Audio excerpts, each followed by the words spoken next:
everybody, I'm back. My name is Sarah. I actually watched Raw tonight. I watched the whole show. So I thought I'd do a little commentary or let you know my opinion about what happened. It's June 2nd. It's June 3rd now, but it was June 2nd edition of Monday Night Raw. And I did not buy Payback. I do not have the network. I did not Google to find out what happened. I really wasn't interested. So, I didn't know anything about it. So, the first opening whatever of Raw is a little, like, promo about what happened last night with The Shield and Evolution. And I just want to share something with you. First, in this, you know, they're showing the pictures because they won't show the videos.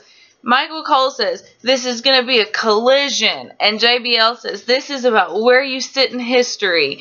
Who's the greatest faction of all time? What? Like, I get it. The Shield's cool. Like, Evolution is, you know, super big time stars, whatever. But, like, saying the greatest faction, like, we're determining who's the greatest faction of all time? Really? That's my opinion. Let me know if you think that the Shield's the greatest faction of all time. But anyway, the show actually starts and Evolution comes out and blah, blah, blah, blah, blah.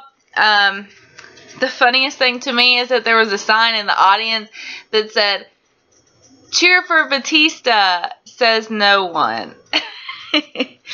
Anyway, back and forth, back and forth. Well, not back and forth between Evolution. Triple H is like, I'm not done with him, and Batista says, I'm done with him. You promised me a fucking one-on-one chance to win the title. I haven't gotten it. I won the Rumble, blah, blah, blah, blah, blah. And Triple H says, you'll get what you get when I'm done, whatever. So Batista fucking quits. And it's sad because the first time he showed some balls and, like, done something slightly entertaining is when he quits. I don't know if people were cheering the fact that he's quitting or cheering the fact that, like, he finally stood up to Triple H. But people cheered and, you know, it was cool. He quit, did a little pageant thing. Everybody knows he's got this movie coming out, so whatever. Next, we go to RVD and Sheamus versus Cesaro and Bad News Barrett. RVD and Sheamus win because Paul Heyman pulls Cesaro out before he can be brogue kicked. Whatever. Ugh. Then Damien Sandow comes out dressed in a Lance Stevenson Pacers jersey. I thought Scotty was going to die. He's such a big Pacers fan. I like him too. Like, you have a little stupid goal in the ring. I get it. That's where they play. You're in Indiana. Like, fucking Chris Copeland's there, which was awesome. But, really, like, really. Then Big Show comes out. And we all know Sandow's a jobber now, but, like, you're gonna job in basketball, too? Like, you're a wrestler, and you get fucking punched in the stomach with a basketball, and then whatever his fucking knockout punch thing's called. I don't know. Whatever. I guess it got a reaction out of the audience. Then Bo Dallas comes out. I don't think I've talked about him yet. I think he's super fucking creepy. And, like, does he get creepy in a good way? Like, I think it's hilarious. But creepy. And I get that people, like, splash their faces with water and pour water bottles over him. But does this fucking man, like, jump in a swimming pool before he comes out? Like, he's soaking wet.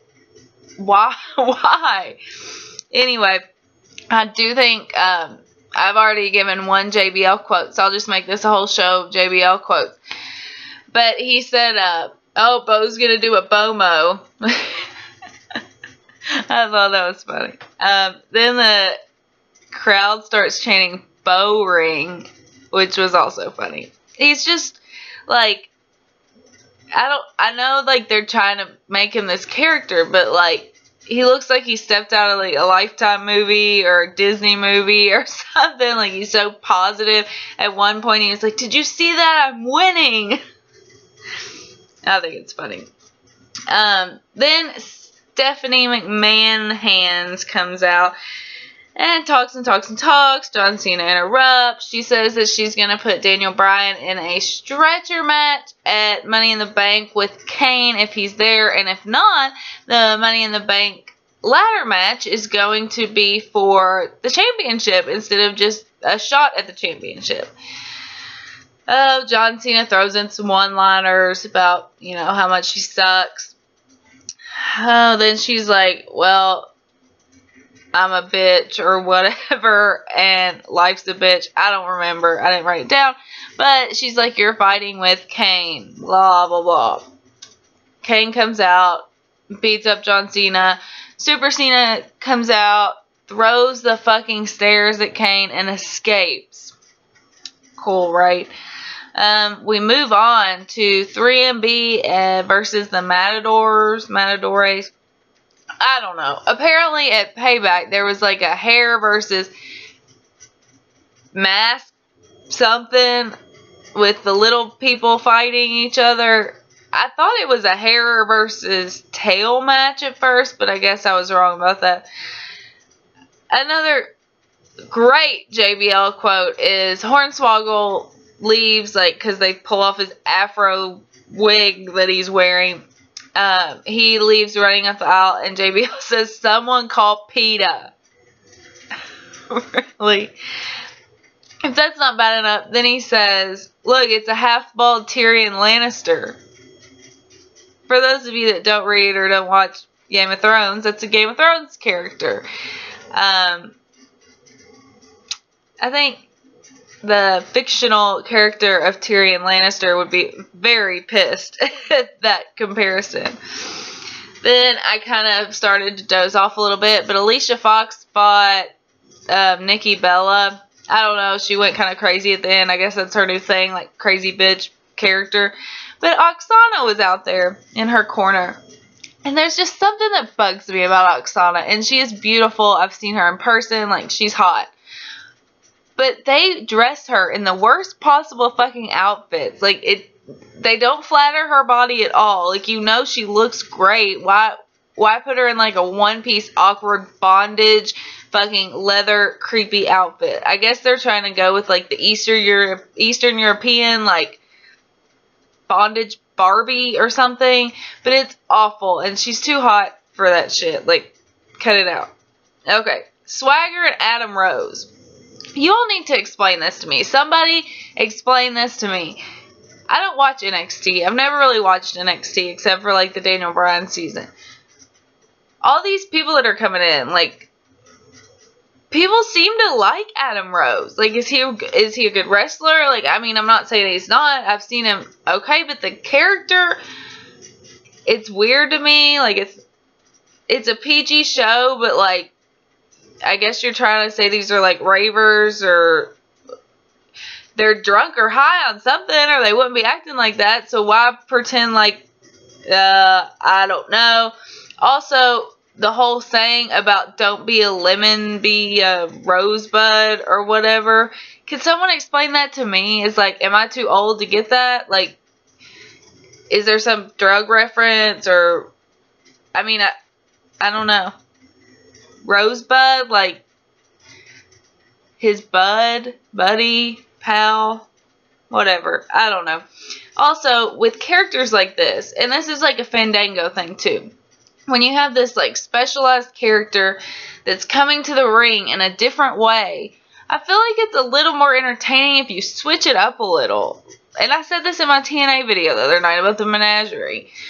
Why do the same thing every time? Like, okay, we know that you can jump off the ring and all those fucking people can catch you and you can crowd surf.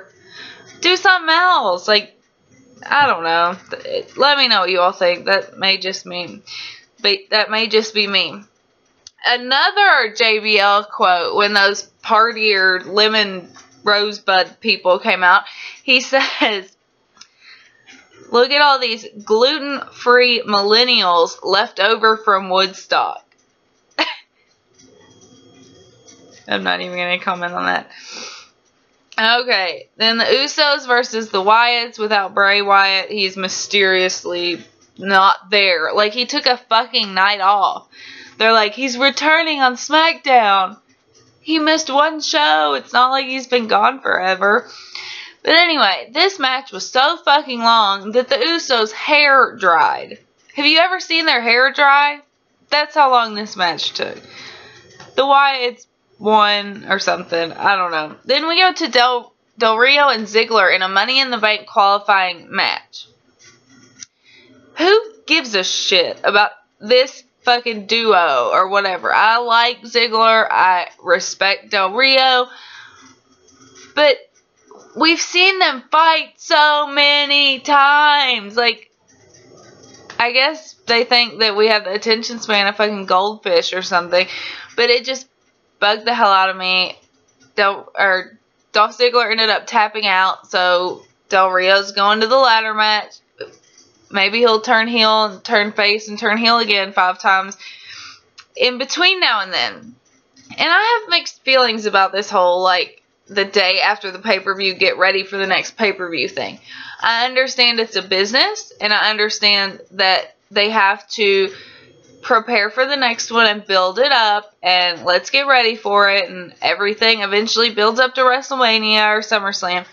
But, like, so soon, you couldn't just wait one more week to start doing qualifying matches. Like, at least maybe split them up or, like, do some kind of feud between the people that are in qualifying matches or something to kind of grab your attention. I don't know. Let me know what you all think about that, too, because it just feels rushed to me. Like, okay, you spent $60 last night. Get your fucking wallets out because you need to spend it again on June 29th. I don't know. And apparently, Cody Rhodes told Goldust he wasn't good enough, and he was going to find him a new tag team partner at the pay-per-view last night. So, Ryback and Goldust and his new partner were going to fight tonight, right? His new fucking partner is Sin Cara, or Hunico, right? I get it that there's probably some deeper storyline going on here, but it was kind of boring, and they ended up losing anyway, and JBL was talking shit, and I don't know, just kind of weird, not very exciting, and I honestly forgot that Ryback even existed till this match started. Then Rusev and his hot lady friend come out, and the ceremony takes place where he's getting an award for being a hero, and it's being granted by the Russian Federation. So Putin decided, since he attacked Big E, that he was going to give him an award in Indiana. Yeah. Confetti and all. You know, I kept waiting like, okay, Big E's going to come out and interrupt. Let's go. Where's this going? Nope. Just the ceremony. And I know I kind of got into this a minute ago about, like, the PG show and the acid and stuff. This is a PG show, and, like, you're targeting kids, but you're talking about politics and, like, Snowden, and, I mean, I know most kids probably don't know who he is, but you're kind of making a little bit of a political statement by going there. Why? It didn't add anything to the storyline to bring him up. I mean, I'm not getting into my opinion about it, but was it necessary, especially when your target audience doesn't even know what Russia is? I don't know. Anyway, the main event was scheduled to be Randy Orton versus Roman Reigns. So the Shield comes out, does their little promo about how they're brothers and they're best friends and they're a team and that's why they won. And they swept Evolution and blah, blah, blah, blah. So then Randy Orton and Triple H come out, and Triple H is like, I've always got a plan B. And Seth Rollins attacks the other two and turns heel. Fuck yes. He's like middle child syndrome. Like, y'all treat me like shit. I feel like that's how he is. I don't know. It was awesome. Like, I could have been done a little better, I think. But finally we have a heel turn. Let all those fucking kids in the audience cry themselves to sleep tonight. Like, it was awesome. the best part of all is that at the very end, Triple H mouths to the camera, "I won." It's pretty fucking awesome. So let me know what you all think. Sorry I said that about kids crying themselves to sleep. I hope you all aren't crying yourselves to sleep. Have a nice day.